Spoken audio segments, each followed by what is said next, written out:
He is to be called John.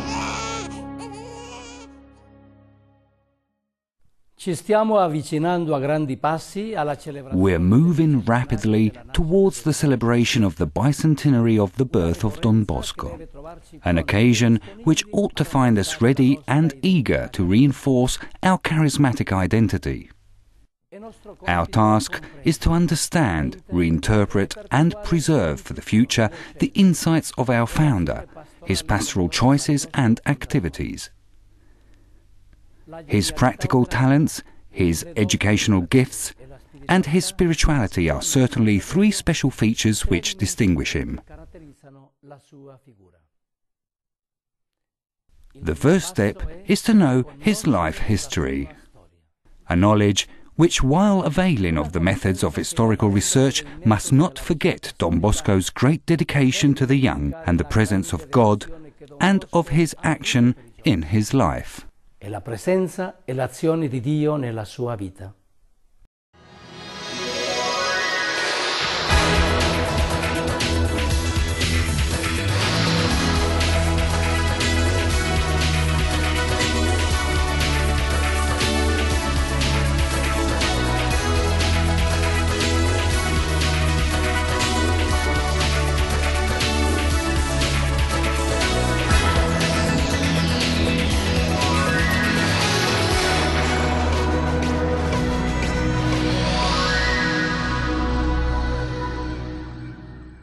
The Strenna, which the Rector Major Father Pascual Chavez Villanueva entrusts to the groups of the Salesian family for 2012, is an invitation to become familiar with the life history of Don Bosco, in order to reconstruct his image today and to preserve for the future the mission entrusted to him, the education and the evangelization of the young. The reconstruction of the image of Don Bosco and of his activities ought to throw light on the real situations in which the Salesian family is working, which are characterized by a particular cultural environment, by the complexities of modern-day life, by globalization, by a postmodern culture, by the difficulties facing pastoral work, by the reduction in the number of vocations, and by the questions being asked regarding consecrated life.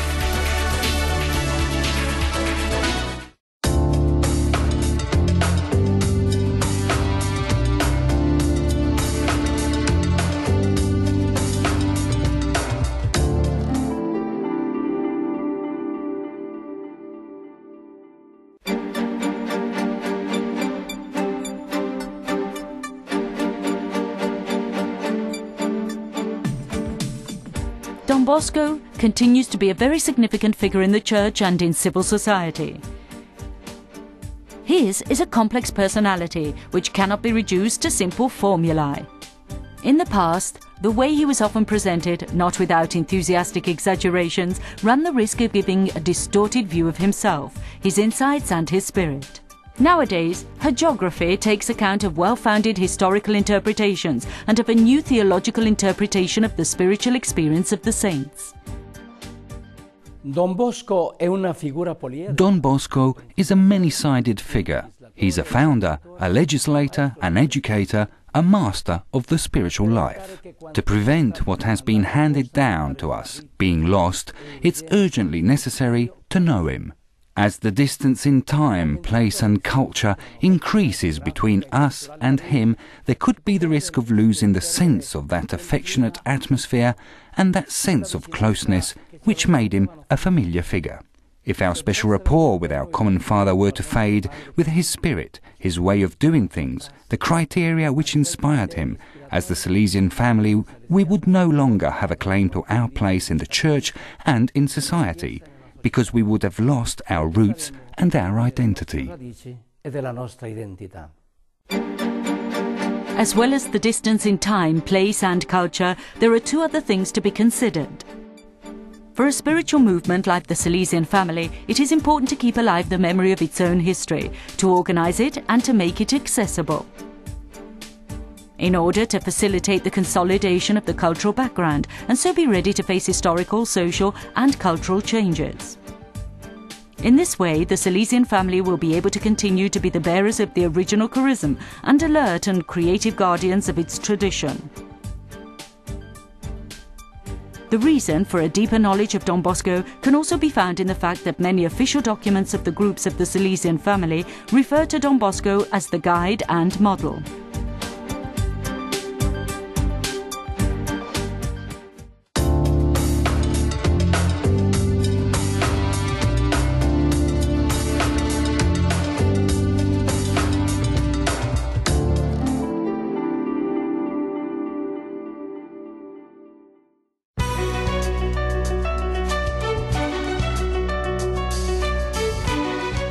The history of Don Bosco needs to be reconstructed and interpreted with courage and authenticity. As Pope Leo XIII said, the historian should never say anything untrue nor be silent about the truth. Recognizing the imperfections of the saints has the threefold merit of respecting historical accuracy, of emphasizing the absolute nature of God, and of showing the fragility of the human nature which we all share. It is also necessary to go beyond anecdotes and to bring the real Don Bosco alive today at the dawn of the third millennium.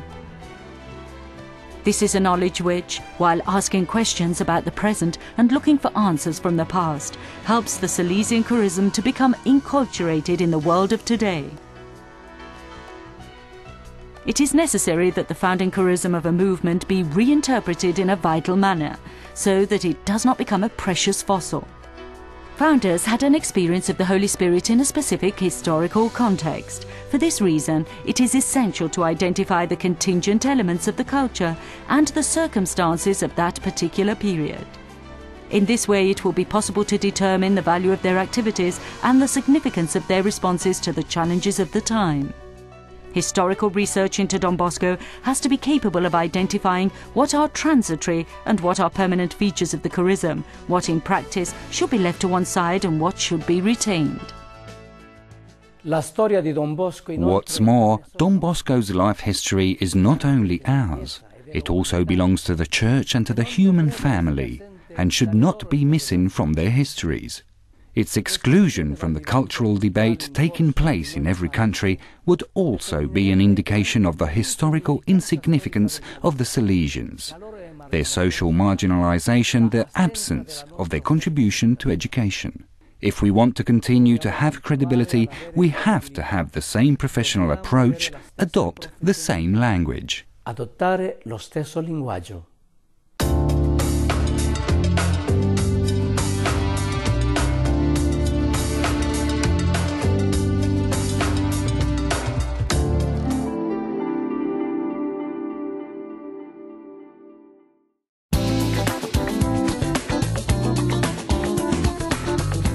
Salesian historical writing has made great strides. After the first modest biographies of Don Bosco, there came the encomiastic biographies, inspired by a theological, anecdotal, and wonder-working interpretation. After the mid-1900s, the sense of unease about the hagiographical literature of the past also reached the Salesians.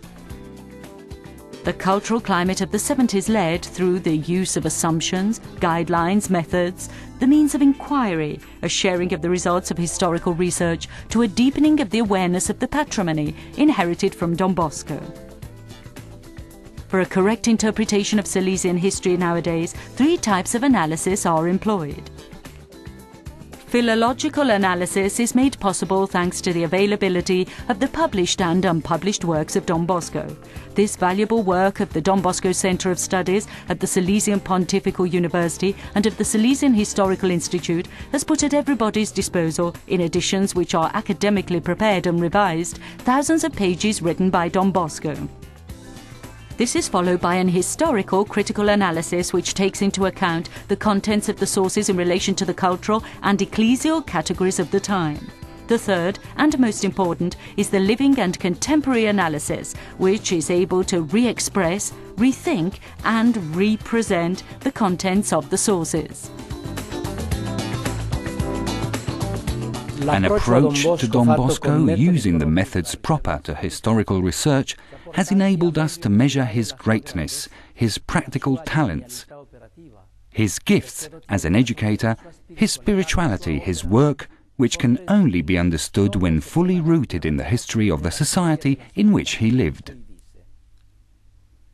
This is not to reject out of hand the valid and respected images of Don Bosco which generations of Salesians and members of the Salesian family have had.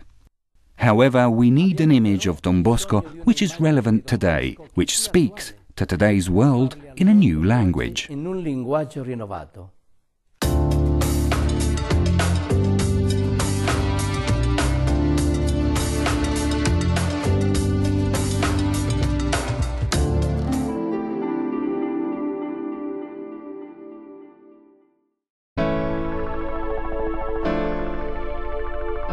In his commentary on the Strenna, Father Chavez indicates and analyses some of Don Bosco's experiences and the choices he made, the evolution of his works and his understanding of who would be the ones for whom he worked, what he meant by abandoned youth, how he responded to the needs of the young,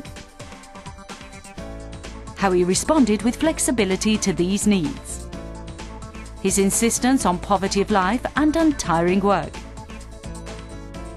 Starting from an historical examination of his approach, ways of assessing it are suggested so as to be able to reconstruct an image of Don Bosco faithfully and not merely repetitive.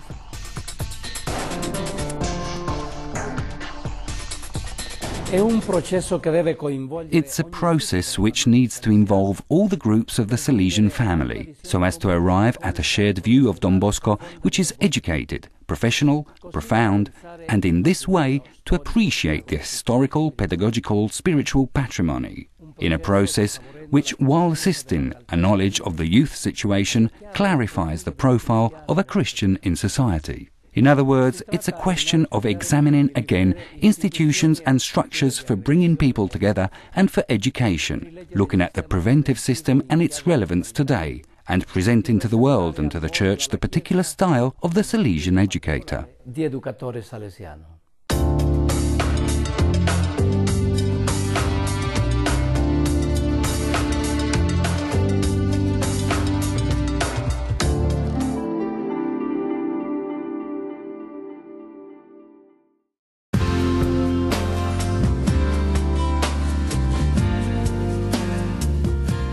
Following the tradition started by Don Bosco himself, the Strenna is a real spiritual and pastoral program, enabling individuals and communities to study, reflect, pray, and act together.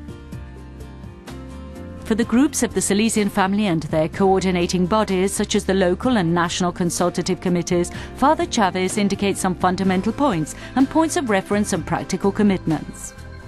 The pastoral charity, which was the defining feature of the whole of the life story of Don Bosco and which was at the heart of his many undertakings, has to be the trademark and the reason for the credibility of the Salesian family among the young. Don Bosco, who supported so many sufferings, sacrifices and deprivations for his boys, teaches us that Salesian pastoral activity requires conformity to the heart of the Good Shepherd and a good practice of asceticism. The minutes of the founding of the Salesian congregation and the historical development of Don Bosco's work demonstrate that the main purpose of the Salesian family is the salvation of the young, who, following his own example, need to become co-involved, given responsibility, and accompanied in becoming apostles of their peers. The young, the priority field of work for the Salesian apostolate, need to be encountered in those places and situations and on those frontiers where they are to be found. The initiatives and the institutions which are created for them are insufficient without the exercise of assistance and a presence among them. The response Don Bosco gave to the needs of his boys can throw light on those which nowadays the Salesian family has to recognize in order to fight indifference, moral relativism, the false ideologies, and the consumerism which destroy the value of things and of experiences. The questions which guided Don Bosco ought to accompany the Salesian family as it listens to the cry of the young, offering a response to their most pressing and deepest needs, practical and spiritual needs. The memoirs of the Oratory of Saint Francis of Sales, written at the explicit request of Pius IX, are an essential point of reference for coming to know Don Bosco's spiritual and pastoral journey. Described also as memories of the future, they contain the motivations behind the choices Don Bosco made. I invite each group of the Salesian family, the local and national committees, through study and reflection, to take up the message of the Strenna for 2012. May pastoral activity, where possible, jointly undertaken, be inspired by the life story of our father and founder, so that his dream and the mandate received from God may still continue today.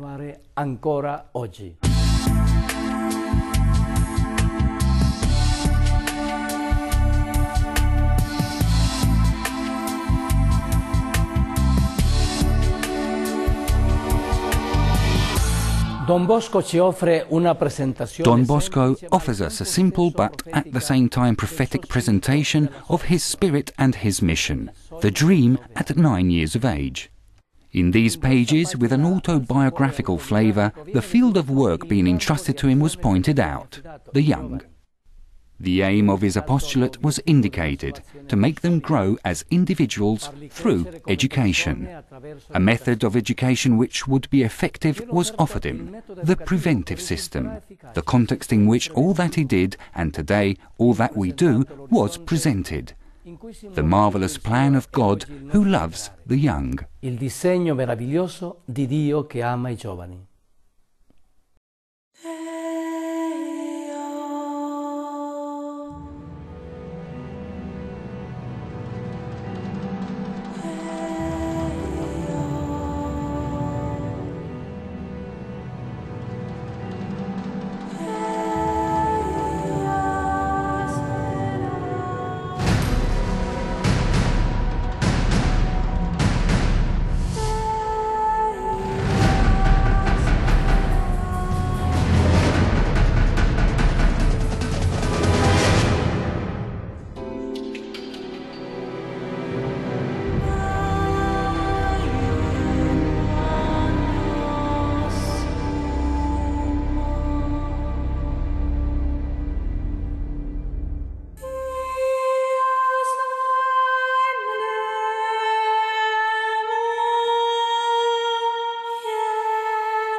Possiamo dire che egli visse per trasformare in realtà quel sogno. We can say that he lived in order to change this dream into reality. We're called to do what our dear Father did, to make the young our program of life, the reason for our living, spending on their behalf all our energies to our last breath. Don Bosco never lets his boys down. To help you reflect on this, I'll tell you a little story. Vi affido un aneddoto.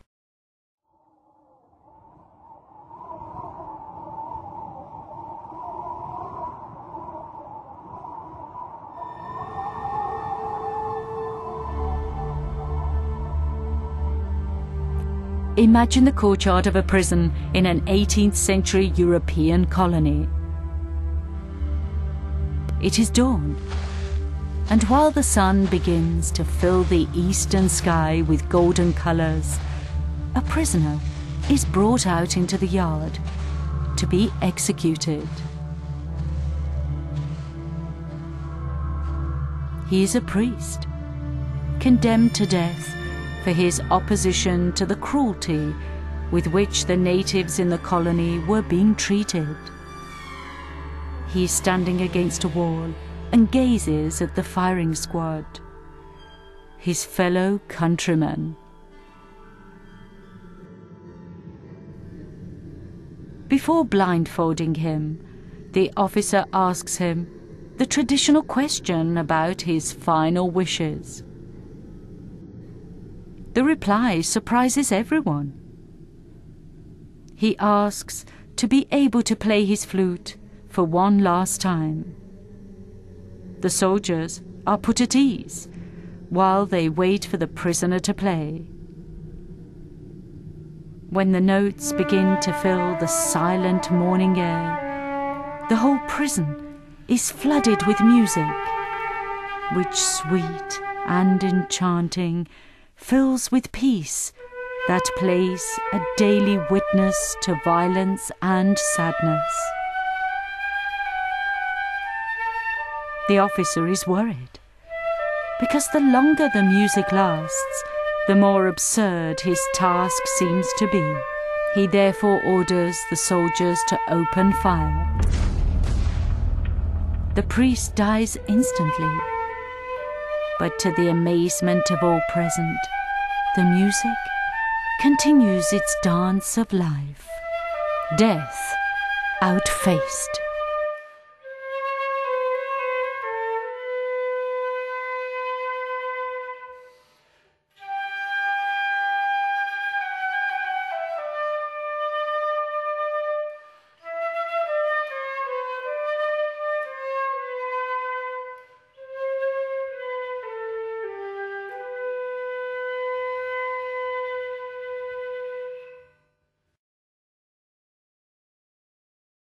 In una società totalmente impegnata nel soffocare il messaggio. In a society totally committed to silencing Christ's message, I think it's our vocation to be among those who continue to make the music of life heard. In a world doing everything it can to prevent the young hearing the insistent invitation of Christ to come and see, it's our privilege to have been drawn to Don Bosco and to have been encouraged to play the music of the heart, to bear witness to the transcendent, to exercise a spiritual fatherhood, to lead youngsters in a direction which corresponds to their dignity and to their most genuine desires. My dear brothers, sisters, all the members of the Salesian family, friends of Don Bosco, all young people, I wish you all a happy new year for 2012, full of God's blessings, and with a renewed commitment to continuing to make the music heard, our music, which fills the lives of the young with meaning and makes them discover the source of joy. Coming to know and imitate Don Bosco, let us make the young our life's mission. La missione della nostra vita.